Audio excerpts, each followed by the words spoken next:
I wanted to watch.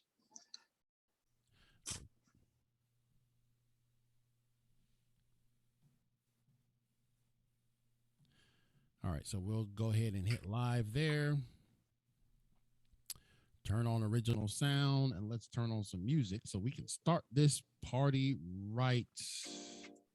Hello, ladies and gentlemen. This is your friend CL King coming to you live from the glorious and majestic Ruth E. Plowden Legacy Chair here in Jacksonville, North Carolina. So thankful that everybody has taken time out of their schedule to join with me again tonight. I want to tell you, ladies and gentlemen, that every single Monday night, Tuesday night, and Thursday night, we bring to you broadcast excellence because of the fact that impact is important. Hello, VP, Greg Smith, the man, the myth, the legend. Impact is important. You don't realize how your life can make an impact to somebody else. And this is what we do here at Impacting Life 24/7. We have become, ladies and gentlemen, the literal cathedral of resources. That's right, ladies and gentlemen. We are a cathedral of resources right here at Impacting Life 24/7. And why is that? Why do we consider it that? Because every single night there is something different that you, the listener, the viewer, can take away and be impacted. Tonight is no different. In fact, tonight is probably highly different because tonight's show is very special. It's very, very close to my heart. It's very, very meaningful. I don't always get to have my family on the show. And so tonight I am blessed to be interviewing Neicee Plowden. And Neicee has just released a brand new book entitled Behind Closed Doors. And listen, ladies and gentlemen, we're going to go down the trail tonight. This is an exercise in humility and tenacity for this young lady to tell her story. I'm so thankful that she's in our virtual studios. I want you to help put your hands together and welcome to Impact Life 24/7, my cousin, Neicee Jordan. Welcome, Neicee. Hello, hello, hello. Man, that boy be giving some intros, don't he? I love it. How are you, cuz? I'm good. How are you? And I'm doing wonderful. And I'm thankful that you have taken time out of your schedule to join us on Impact Life 24/7. And listen, ladies and gentlemen, this when I say that this is special to me, it really is. I don't get a chance a lot to have people who I am super close with on the show, just because we have people literally from around the world that appear on this show. So when I seen the work that my cousin was doing, I said, I have got to get this young lady on the show. And we were going to wait. We were going to wait till everything was in place and all that kind of stuff. I said, listen, I had somebody move out of the slot for Thursday. And I said, Neicee, I got a slot for you. I have a deal for you. So thank you so much, Neicee. And thank you so much for sharing this portion of your life with us on Impact Life 24/7. Now, what we do typically before we get started in the broadcast elements of what we do here surgically, we do like to give the guests an opportunity to tell people how they can reach you. So we know that we're going to promote this and people are going to hear about it and it's going to be heard literally in 28 different countries. So how can people find you and how can they get up with you and how can they connect with you, Neicee? So currently I am, of course, I'm a Facebook junkie. So I am there under Neicee Jordan. I'm on TikTok. I believe I am Neicee J or it's Neicee. I cannot remember all these platforms that I'm on. So I can't remember either. Names. Sometimes I message the wrong person. Same with Instagram. I am Neicee J. Also, I have a website where my book will be sold, and that is iamneicej.com. So that will be up and running here shortly too. I am on all platforms. iamneicej.com. That's all just one word?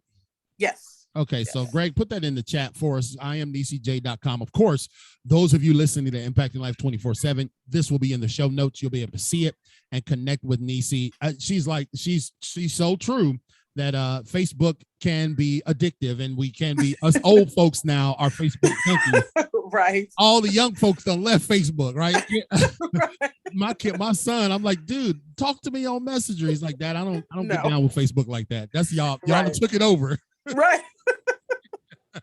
So okay, I am NeiceeJordan.com. Also on all of these other platforms, Facebook, TikTok. She's going on a world tour. Snapchat. Yeah, we're going to hook her up with some of our global partners and colleagues, because I really do believe that her story is going to impact thousands and thousands of people around the world. And so why don't you, without telling the story, tell us a little bit about Neicee Jordan. Well, I am from your place. I'm from Lorain, Ohio. Been here in North Carolina for, I believe, the past almost 8 years. A mother of 2 adult children. Thank you, God. Yes.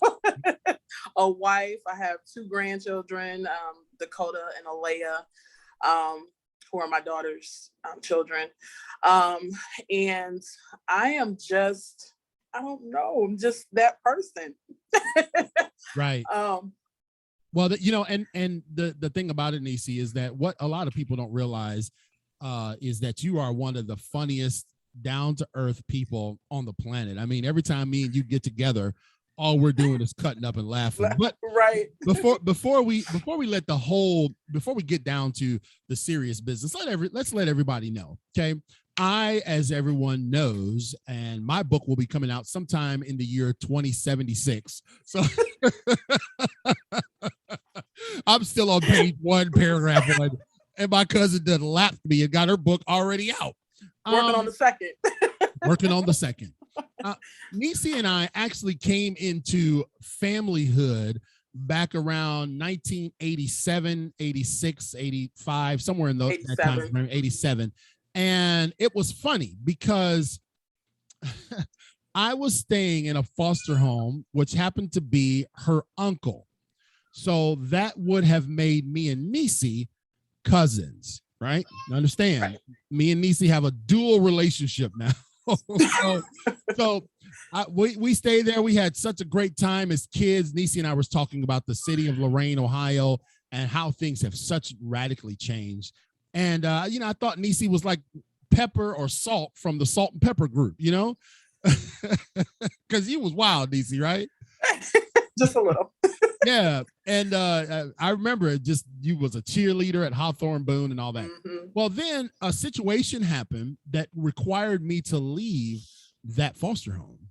And so I went to what would be her grandmother, my foster mom, Ruth E. Plowden, whose name dons this glorious chair I sit in. I went there as her foster kid, my mom Plowden. So then that consequently changed me from Neicee's cousin to Neicee's uncle. And Neicee's older than me. So there's that.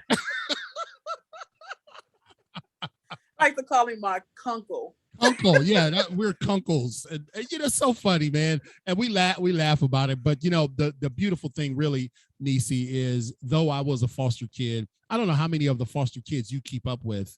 I'm hoping that I'm one of the exclusive ones. You're about the only one. Really, and so our relationship has spanned, 32 years, and we have never treated one another like I was a foster kid. We've just been family all the way from day one. And so I love you. I think the world of you.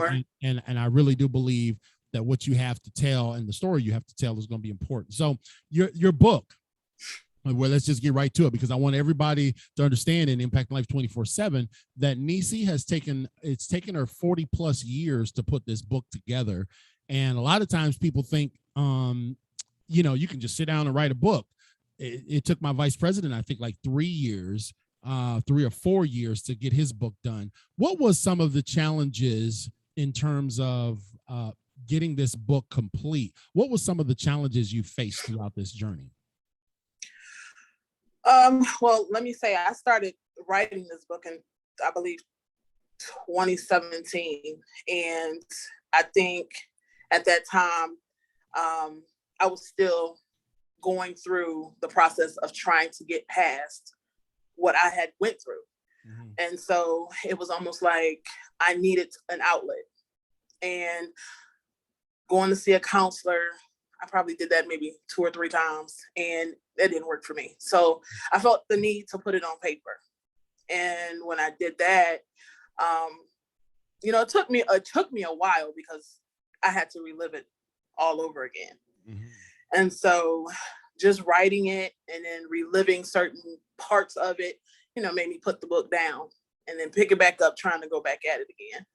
So it took me a few years, so clearly, to get it all together. Right. And the first element of you writing this book, again, I've joined in the virtual studios by my cousin and guest, Neicee Jordan. You can find her on Facebook, Neicee Jordan. You can find her at IamNeiceej.com. And, when we talk about those emotions and those memories getting unearthed, I haven't even finished my book yet. And when I've been cataloging the things, putting everything in categories, it's like sometimes it sends me into a dark place. Mm-hmm. Because you're talking about a very painful series of events that took place. And Behind Closed Doors is really revealing kind of like the heartbeat of what you're trying to convey to the readers. But help me understand and help our listeners understand why you chose that title. Well, basically everything was a secret, and everything normally that's a secret is behind closed doors, because everybody out on the other side of that door don't know anything. Mm-hmm. So when everything went down, a lot of stuff happened I will say everything happened in secret. And so behind that closed door was that dark place that I endured and no one on the other side knew about. Wow. And again, Neicee and I were talking in the pre-show about, the litany of families with family secrets that, and there's thousands upon thousands and millions of folks who are walking around today that are carrying around these elements that happen behind closed doors. So the first chapter in your book of Behind Closed Doors is Life on Lexington. And I remember the yellow house on Lexington, because guess what, y'all, we only lived like around the corner from each other. Right. We could literally walk to each other's houses. Give us a snapshot of what that chapter is about. Basically just my upbringing, the life I lived with my little sister, who's 10 months younger than me. That's crazy.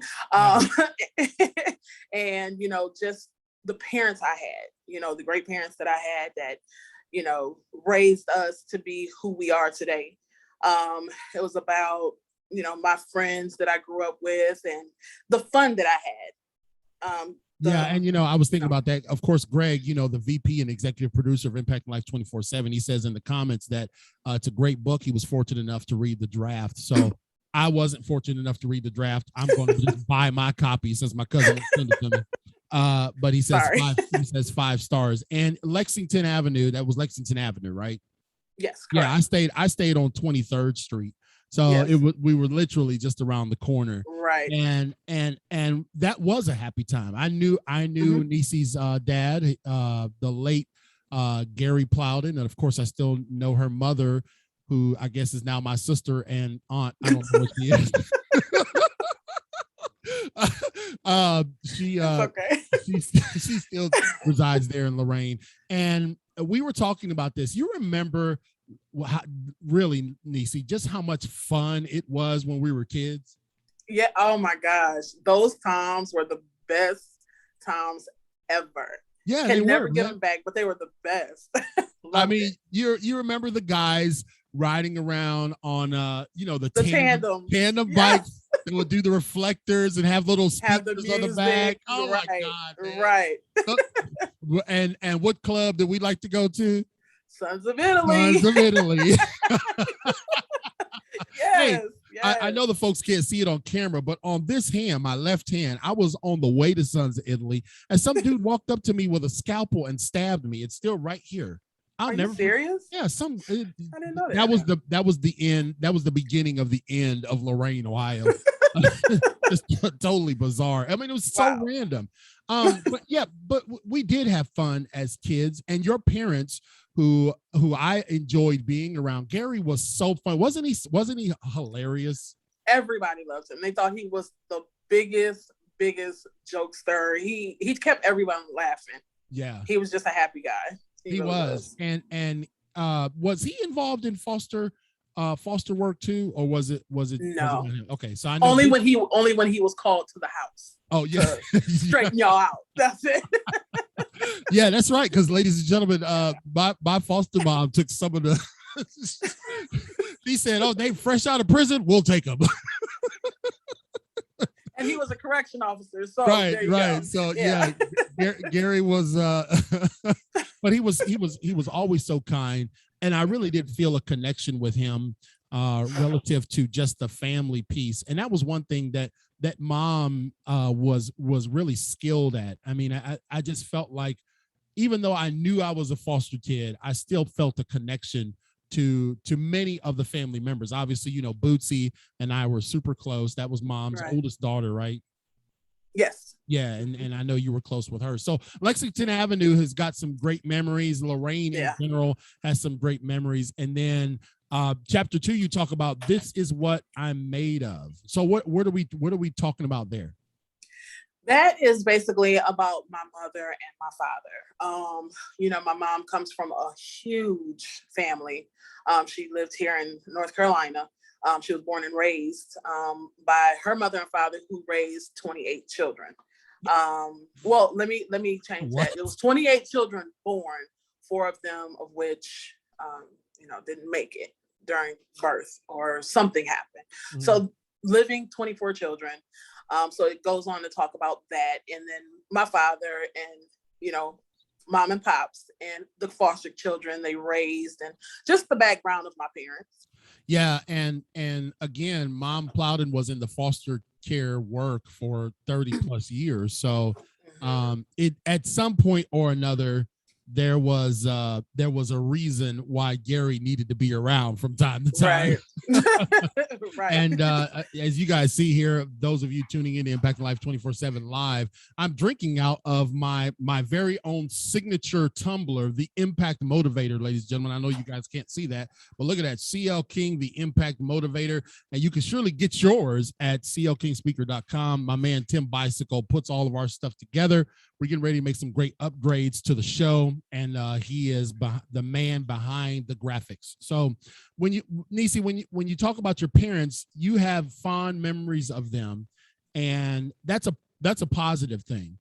As you know, I don't. and I believe the Bible tells us to honor our mother and father. So I'm going to probably pause there, but most of us that were at Mom and Pop's house didn't have involvement from our biological parents. So you were blessed. Did your parents ever want to have more children? No. I have to say that very quick. No. Y'all was enough, huh? Yeah. My dad has a son though. So we do have a brother.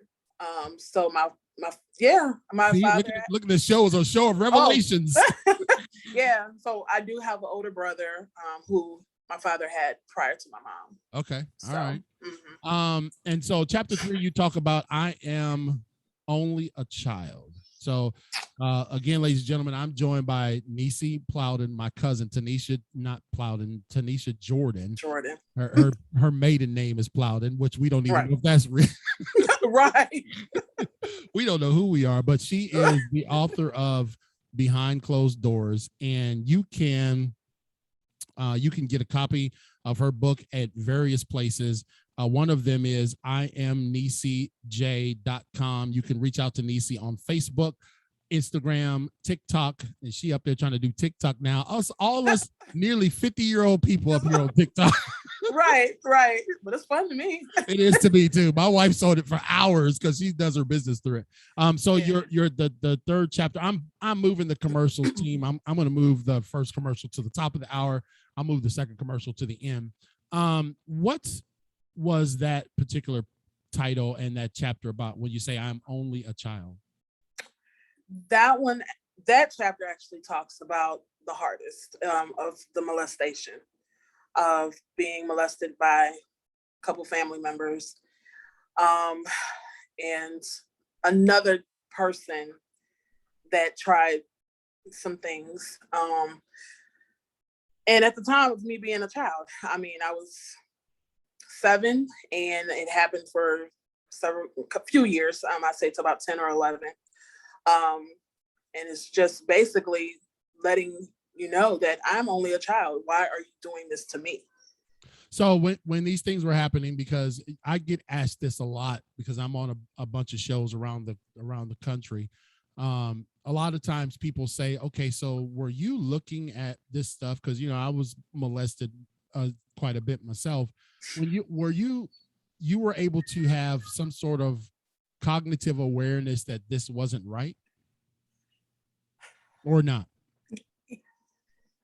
I don't know. I can't even answer that. I don't know. Right. At the time, it was just, there was moments where I felt weird, not knowing if that was really a weird feeling. There was times where I felt, I don't know, it's hard to explain. I just know that I was having weird feelings all the time, not knowing if they were good, if they were bad. So at the age of 7, it's hard. It's tough to decipher.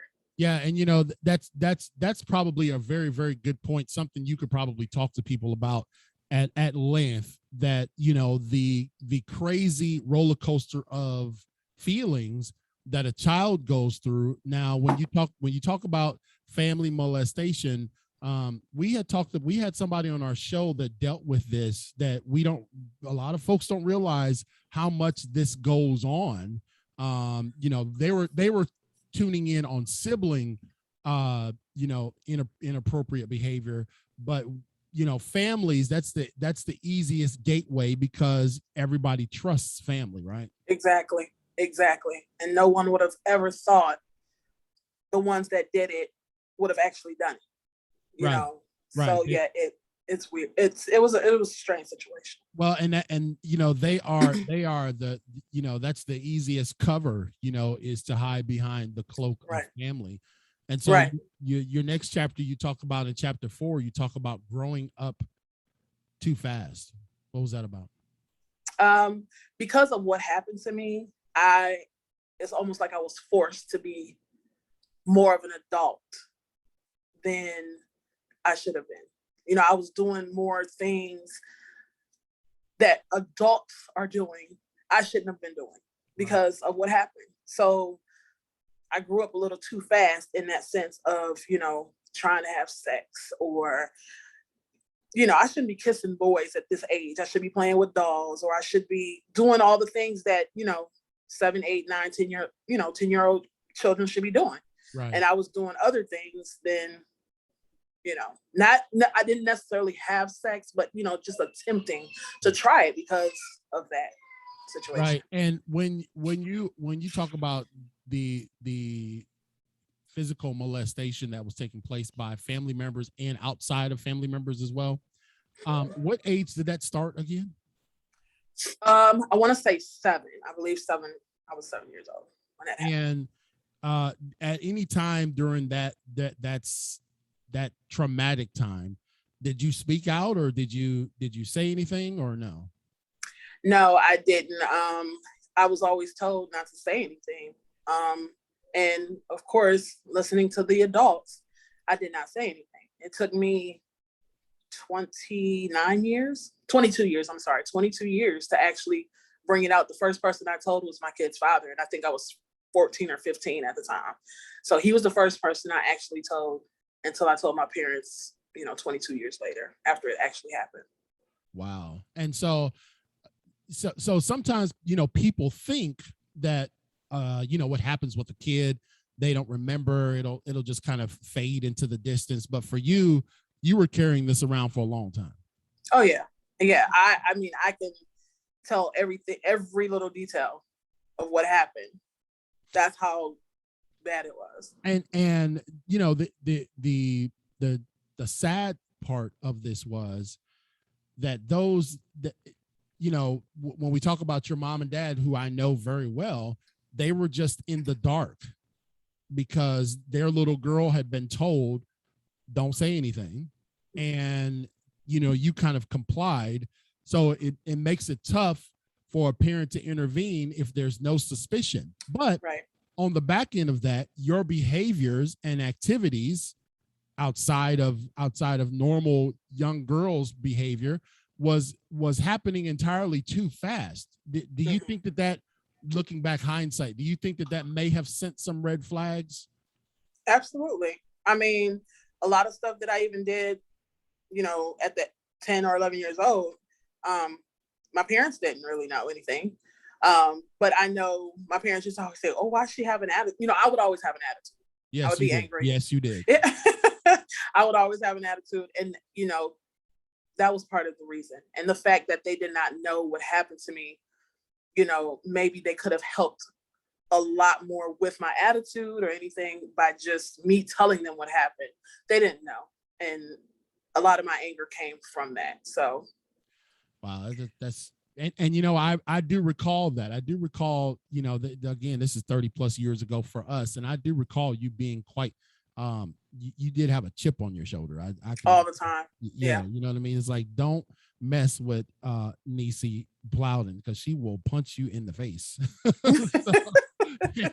and that was no joke. So I always was glad when you was fighting on my side because everybody else is about to get the short end of the stick. I'm going to share our screen with everybody just real quick, and we're going to have a quick commercial break to have a word from our sponsors. Our sponsors are really what help Impacting Life 24/7 be the engine and the cathedral of impact that it is. So let's hear a word about what our sponsors do and how they're impacting us. Our sponsors help us reach people from city to city, coast to coast, and around the world. Our gold sponsors, Michelle Perry. She is the host of the Successful Diligence podcast and best-selling author of The Pebble in My Shoe. You can connect with Michelle and get a copy of her book at successfuldiligence.com. Paula Cousson has dedicated her life volunteering in community youth programs such as the Young Marines. Paula believes that the greatest asset each young person has is at least one caring adult in their life. Donald Lamb is a gold sponsor, and he and his wife have happily been married for over 35 years. He is the proud father of one daughter and 3 sons. Donald honorably served his country over 22 years in the United States Army and retired with distinction. Active in his community, Donald is also the owner and operator of Mama's Boy Event Planning and Coordinating Services. Connect with Donald at facebook.com/Mama's Boy Events Coordinating.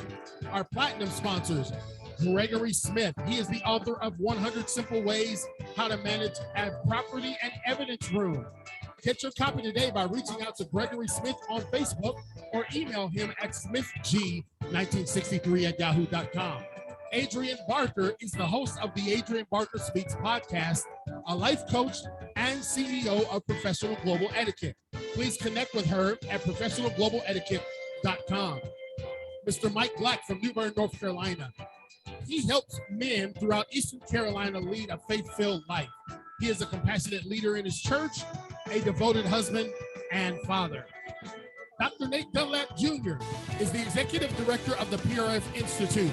He is the author of What's Next, Preparing for Eternity, and Don't Leave Me Like This, Inspiration to Leave a Legacy. As a 501c3 nonprofit organization, the PRF Institute is blessed to be that premier stewardship-based teaching ministry that truly responds to the needs of families and communities around the country. Find Dr. Dunlap and his amazing team at prfinstitute.org. Poet Katrina McCain is the author of Because She Decided to Love. This is a collection of poetry and prose about love and its impact on every relationship. This raw, uncut poetry book addresses the themes of how we experience love through loss, hurt, pain, grief, and passion. Get your copy of her book today at poetkatrina.mccain.com. If you would like to become a sponsor of Impact Your Life 24/7, it's very simple. Just visit clkingspeaker.com. That's right, ladies and gentlemen. Just visit clkingspeaker.com. I had to mute you there for a second, Neicee, because everybody can hear you talking, sister. Oh, I'm sorry. Yeah, get with our sponsors, ladies and gentlemen. These people get that commercial every single show, and that commercial was heard in 41 states, 28 countries, and on 27 different platforms. So our sponsors really do make the difference, and we do try to do right by our sponsors every single night on Impact Life 24/7. I'm joined in the virtual studios by my dear and most favorite cousin, Neicee Jordan, and she is the author of Behind Closed Doors. And Neicee we have been traveling down the journey of this book, and this is her first book that she's released. And it's when will it officially be out, Neicee? Actually, pre-sale started yesterday. Pre-sale started yesterday. Yes, until the 25th.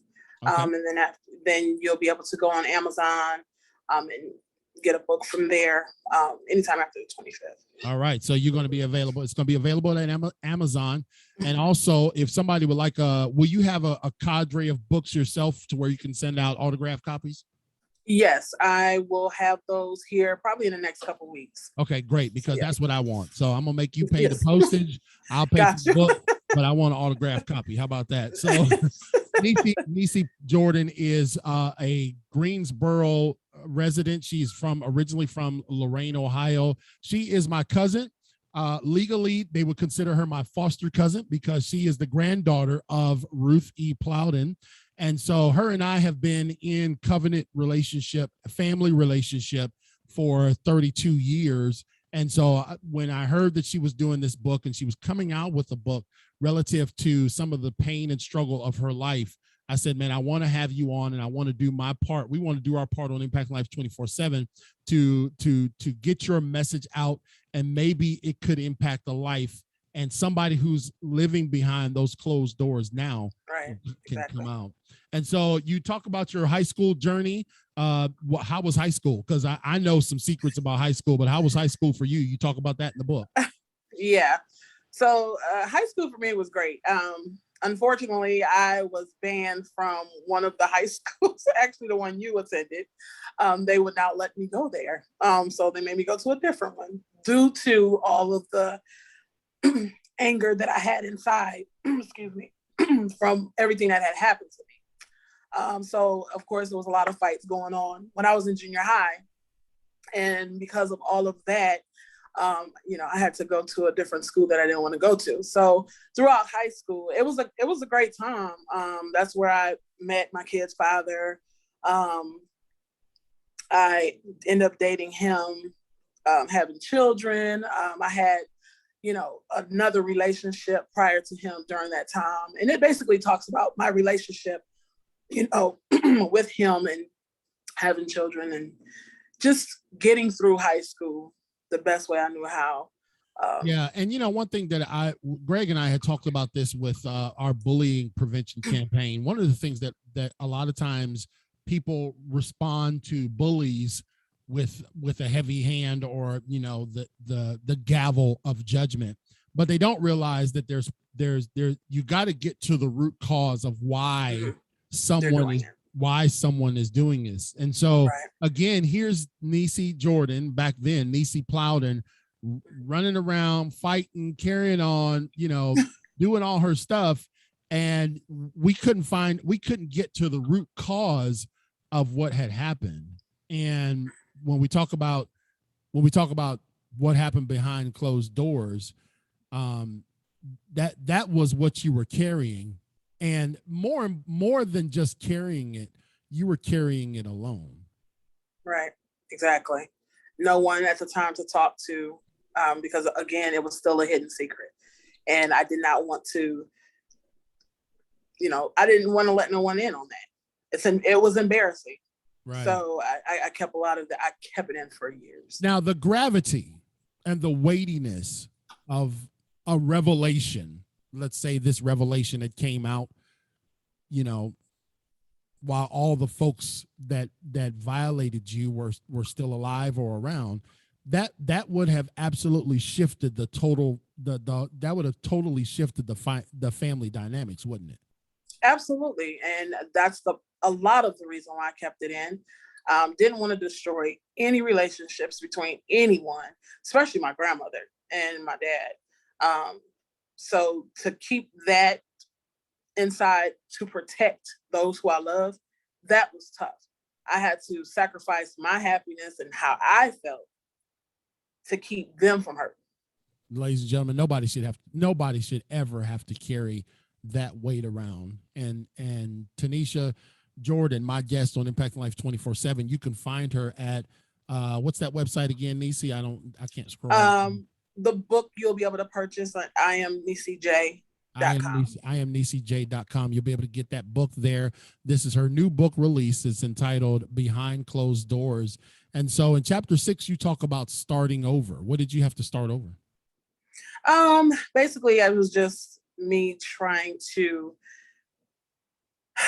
move, into a different space. I got a divorce and I had to learn how to start over. I was already going through what I was going through from the past, and then having to be in a relationship, being married, and then having to start over and figure out life all over again. So it basically just tells about, how I went through my marriage, still harboring all of this stuff, and how it caused a lot of problems between, my ex-husband and I.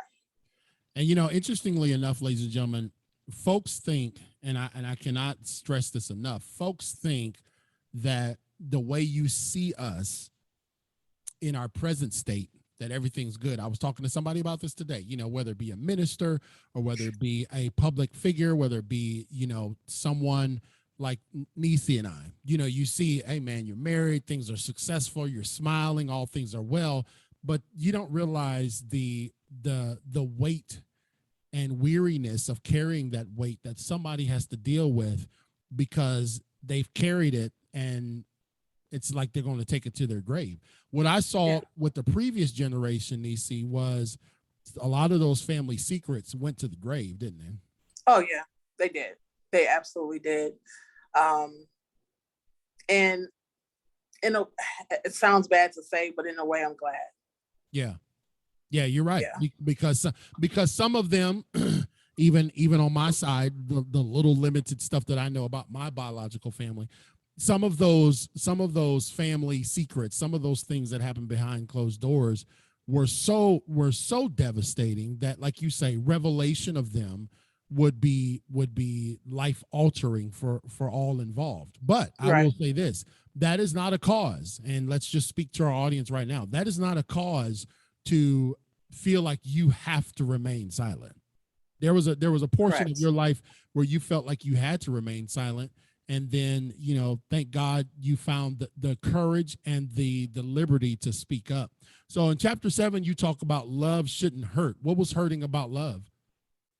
That's about a relationship that I got into with a gentleman who I found out after being involved for a while that he was on drugs, and I was being mentally, physically, and emotionally abused.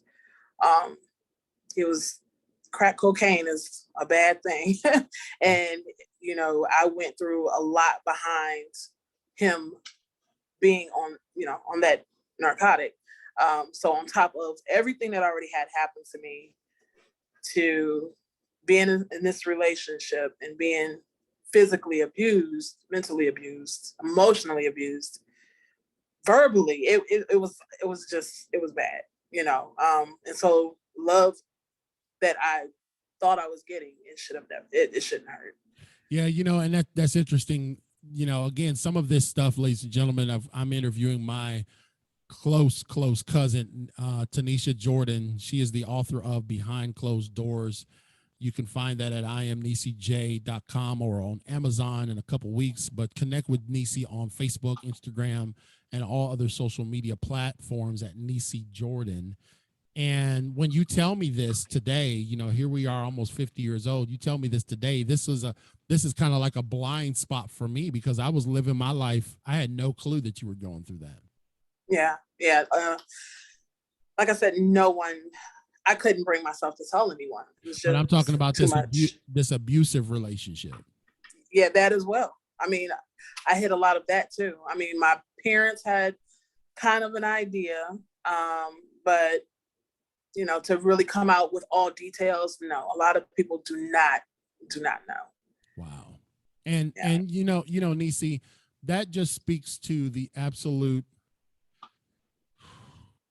mental strength that and fortitude that you have as a woman, as a Black woman, as a or a German woman, whatever you as a woman, you have this fiber woven through your soul of just being tenacious, but you also had to deal with anger and, man, why is this happening? So you wrote another chapter that says, I can't catch a break. What was that about? That one is about at the time, my kid's father, though we weren't married anymore, of course we still have kids together. So we still had a relationship. He had an accident and almost lost his life. And then my father, on top of that, a couple months later, passing away of cancer. So it just seemed like I just couldn't catch a break from anything. Right. It was just always something now going on in my life. Take us through the revelation period, Neicee, because you say the first person that you told that these things were happening to you as a kid, you told the guy that you were in the first relationship with?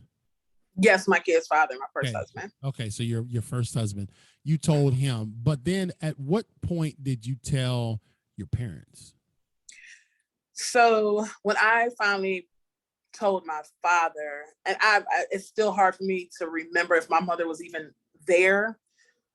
She said she wasn't, but I can't remember. But I told my father for sure when I was 29.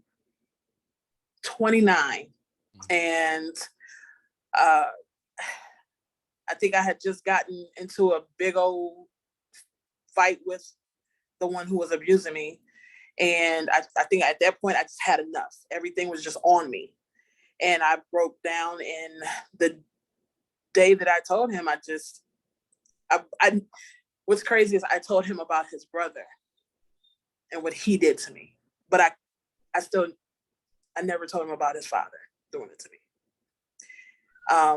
Wanting to do that, I was trying my hardest not to speak on it because he was sick with cancer and I didn't want to stress him.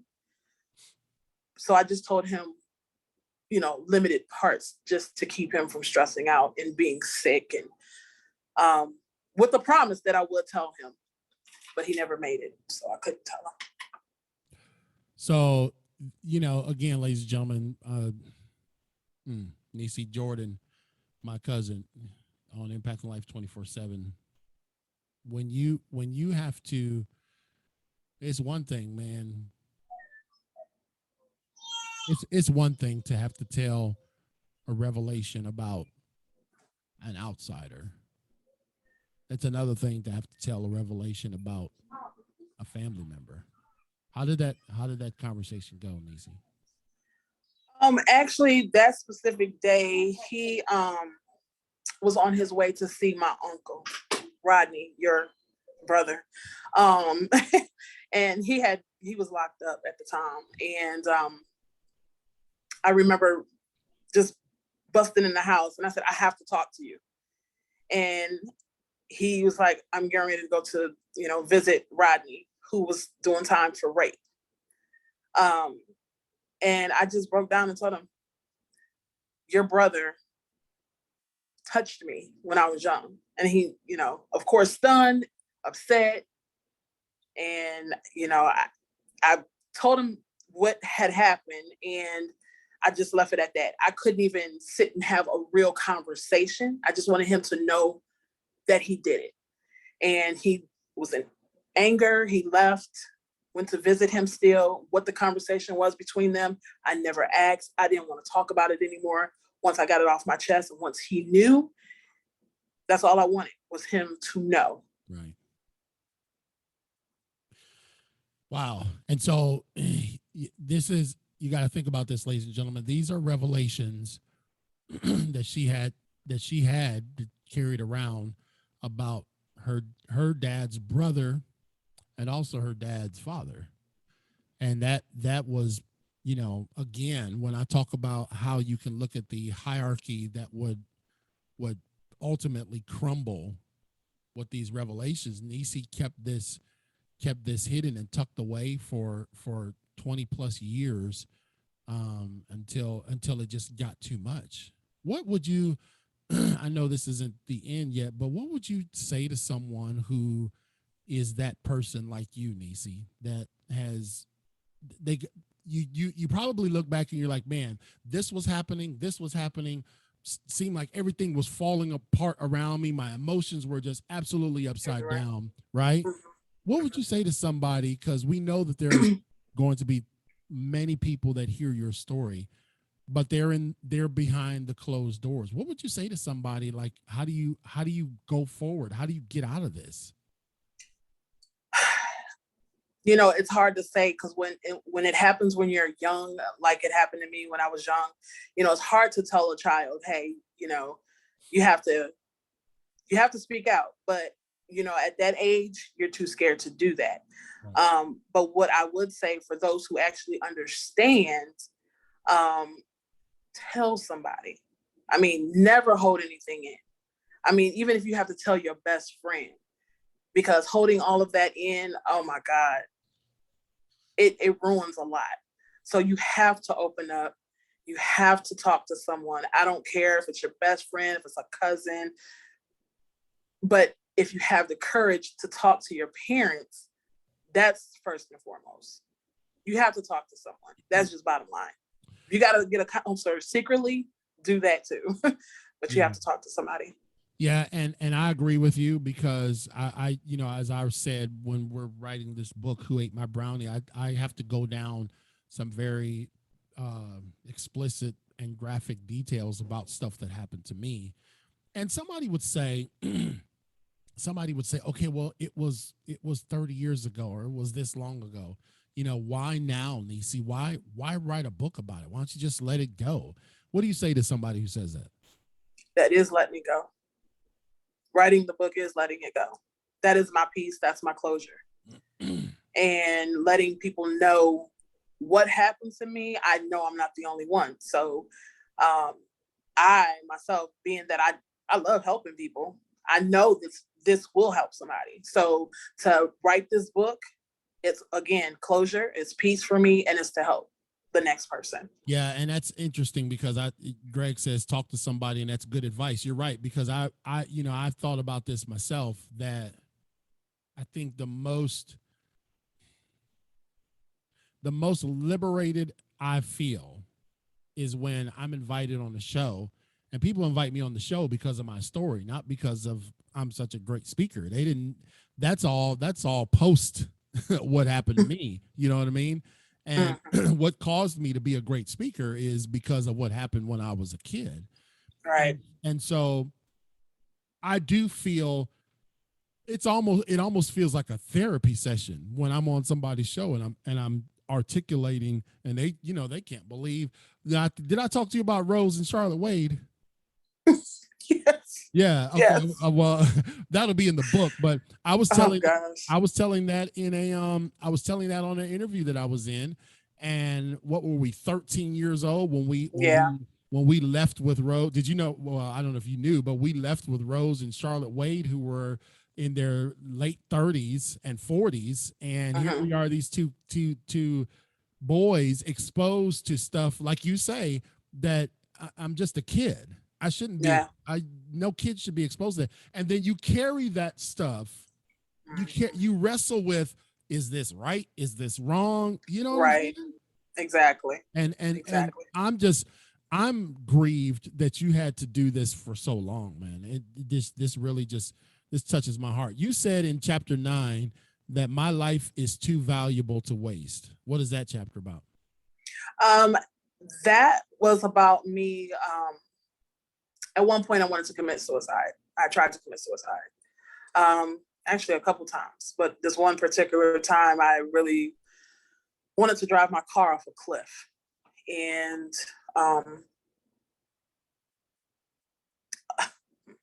all I could think about was my kids. And thinking about, my life is valuable. And it was God at that time.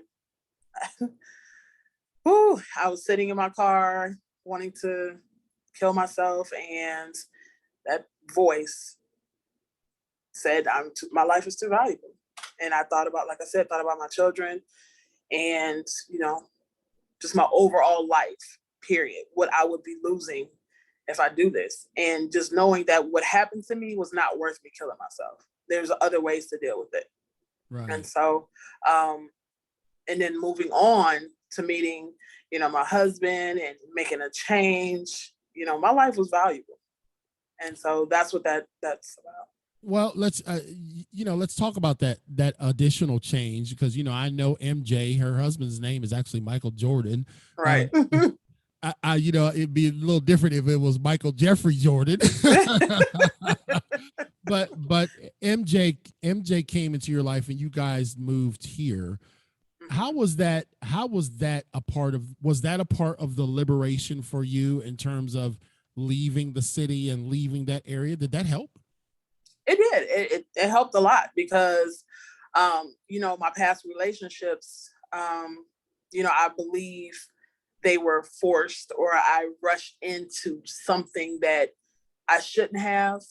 Don't get me wrong. I don't regret any of my past at all.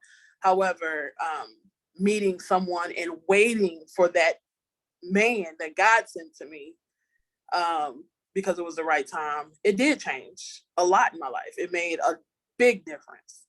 And then moving here away from that dark cloud over Lorain, Ohio, it made a big difference. Yeah, I always like to say that North Carolina is God's country, and then Texas is a close second. So I'll be having dual citizenship when I get to Texas. And can we just take a moment and explore this, because someone who has gone through what you've gone through and entering into a new relationship, a new marriage, how did you navigate this with MJ? I had to be open and really talk about what happened in my past and let him know, what it was. So he'll know, if I ever had a setback, if I ever had an attitude, if I ever had anything going on with me, he'll have some type of idea, like, what's really wrong with this woman, and have some understanding, and then, determine whether or not he want to stay or go. Even though I was a lot better than what I was, it was just being open and honest with him from the jump, because I wasn't like that with everyone else. Right. Yeah. And so honesty and openness is, you think that those are kind of recipes for the healing process? Absolutely. Keeping a closed mouth will never help. It always hinders you. It's funny, Neicee, because I'll just be honest with you, man. When I had started, I've cataloged my book through TikTok. So early on in my TikTok career, which is not very illustrious, by the way, I got 113 followers, but I used it because it was I could make short videos, and so I've basically outlined my book by chapters, right? Through the TikTok videos. Well, the whirlwind, it got out that, hey, King is talking about his childhood. Now I've been speaking about it for almost 20 years, but now it's really about to be in print. And what the most probably one of the most saddest elements of that, Neicee, I was accused of lying.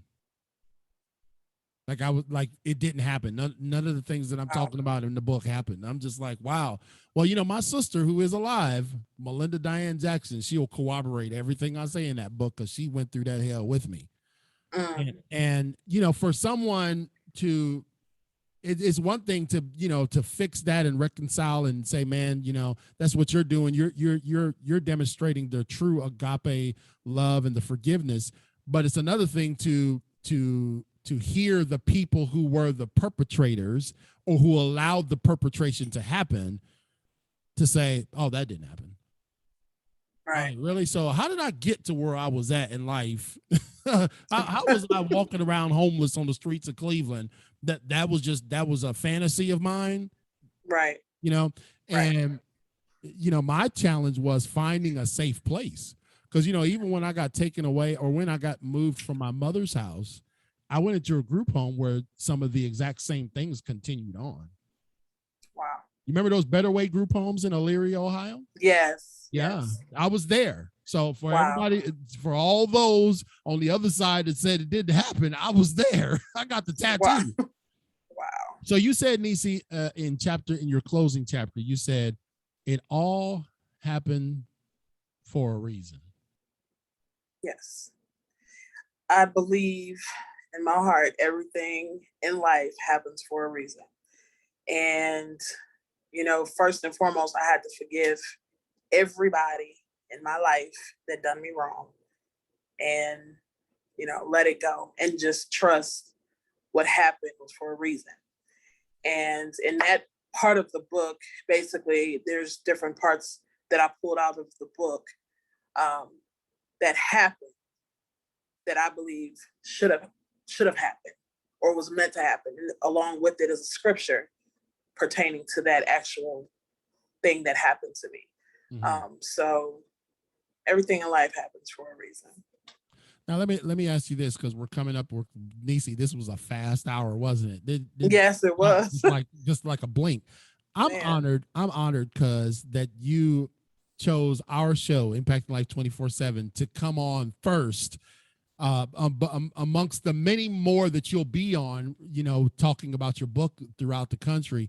But I'm glad that you chose to come to we set the bar high here. Everybody else just gonna have to try to keep up. You know what I'm saying? So it is Greg and I and our staff. We're honored that you have taken this journey. It really is a revelation that we would pray our kids don't have to make. And that's one thing that I can say about you, Neicee, is as though you went through the fire, it stopped with you. You know what I mean? You have been a gatekeeper for your kids, and you got wonderful grandchildren now. And I talk about the generational curse. I am far from a perfect parent. Greg used to call me Joe Jackson, so I'm far from a perfect parent. But probably some of my parenting failures were due to the stuff I was carrying. Right? Yes. Did you see that in yourself too? Yeah, absolutely. Right. I feel bad about a lot of things that I did not do, or how I may have acted towards my children, as they were growing up, but it was all based off of my past. It was all based off of your past. So, Neicee, we're going to close out. I'll do the commercial at the end, but Neicee, I want you to just take a moment and give a word of encouragement to our listeners, to our audience, someone who will watch this replay. If you watch this on replay, I'd love for you guys to type in the chat box, #replay. And this Neicee is my cousin. She is the author of Behind Closed Doors. You can get your copy of that book. You can reach out to Neicee on multiple platforms. Facebook, IamNeiceej.com is where you can buy it. You can also get it on Amazon. Reach out to Neicee, get your autographed copy. And when you reach out to her, let her know that you heard her story here on Impacting Life 24/7. So a word of encouragement to those out there that will read your book and who maybe are affected like you were. I just encourage everyone, man, woman, child, just, again, talk, open up, talk to someone, pray. That's the biggest thing. Pray, ask God what to do. And just the main and most important thing out of everything is to forgive those who have harmed you. Because before you can actually move on, you have to forgive those who hurt you. So I just encourage everyone just to pray on anything negative that's happened in your life, and don't turn to hate because of what they've done. Continue to love those who have harmed you. Even if you don't want to verbally say it, just continue to know, at the end of the day, God is love. So if you're a follower of God, you have to love those who harmed you. So, and I'm sorry, just a correction with the website, iamneicej.com. You can absolutely buy the book there right now. They're tweaking my website, so it may be down right now. Okay. But you can go to my email, which is b as a boy cd.neiceej@gmail.com, and contact me there for a book as well. Okay, awesome. And when I get the book in my hands, I will definitely have you back on, Neicee, so we can discuss further things about it and how you. I'm telling you, this is going to open up a whole new arena for you and for those. I asked Neicee before the show. I said, "So who is this book targeting?" And she really had the right answer. I was quizzing her because, as you guys know, me being the virtual serpentor of podcasting. You like that, Danny? I'm the serpentor of podcasting.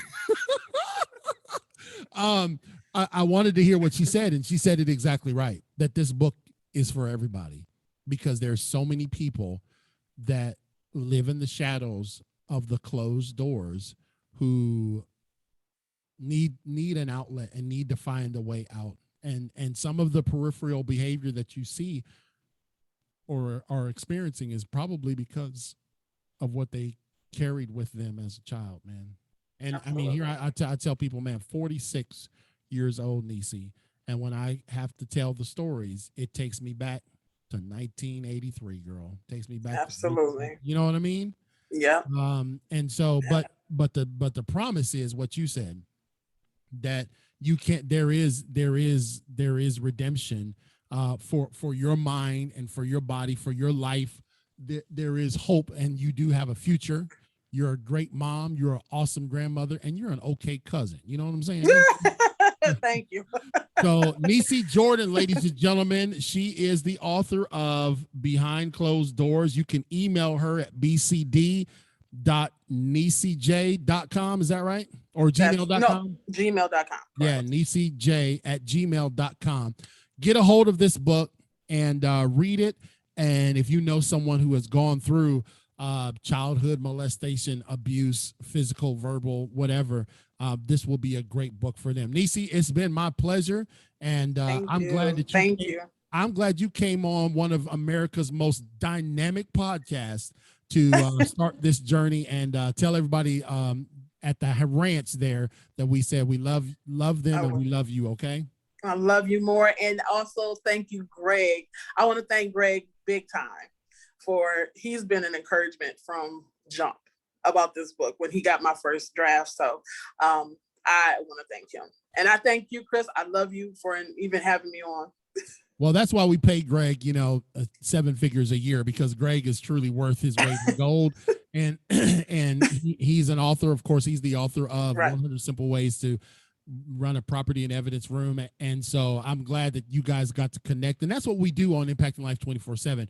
We find a way. I mean, like most of my staff, they will be buying the people's book while I have them on the show. We just truly believe in this full circle of impact. So we love you. We appreciate you. And we'll have you back on again soon. Okay. All right. Love you. All right. Have a good night.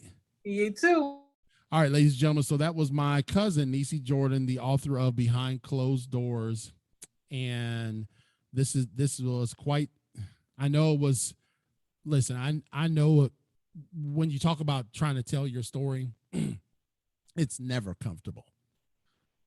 It's never comfortable. It's never easy. Though she made it look easy, I know that it was tough for her. And, the crazy thing is that, we were in such close proximity, and the cloak of family shrouded and blinded. I mean, I never had any type of inclination at all.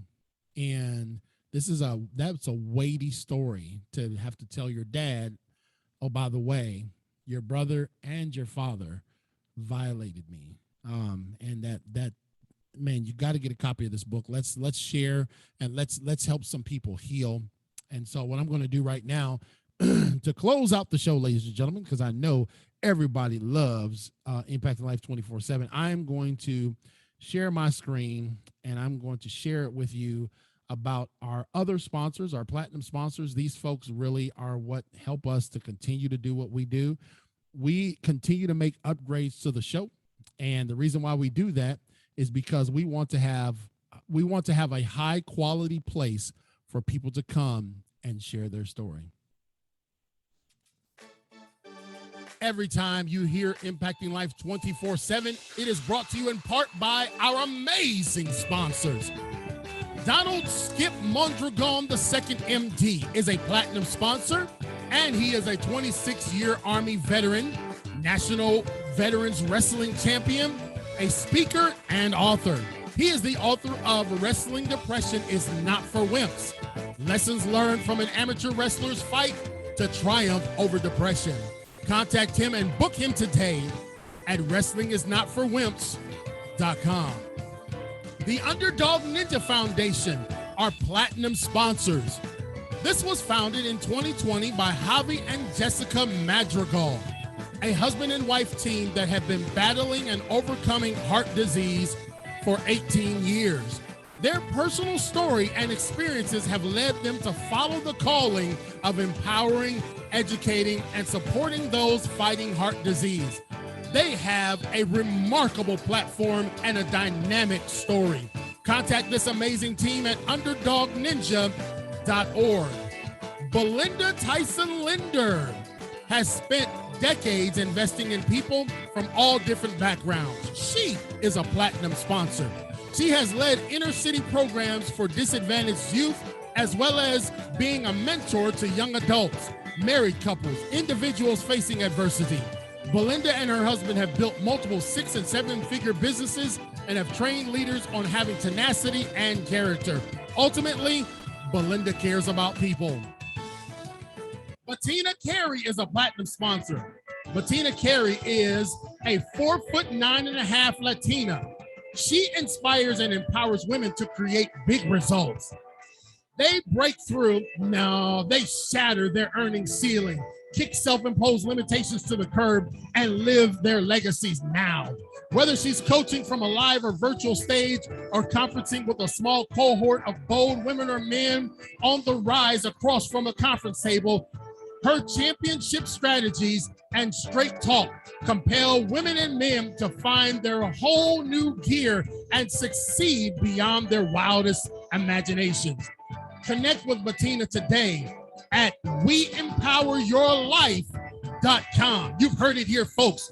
All of these people help us with Impacting Life 24/7. If you would like to join them, it's very simple. All you have to do is go to clkingspeaker.com. That's right, ladies and gentlemen. Just go to clkingspeaker.com. Thank you for tuning in to Impact Life 24/7. We are 3 episodes away from our 200th episode, and this has been quite the ride. We are enjoying it, and we're enjoying the partnerships that we're having. So if you'd like to get some merch, get some gear, if you'd like to become a sponsor, just go to clkingspeaker.com. We got it all there for you. Until then, enjoy your weekend. God bless you. Thank you to our team and staff. We appreciate everything you do. Thank you, Greg, Mike, Danny, Katrina.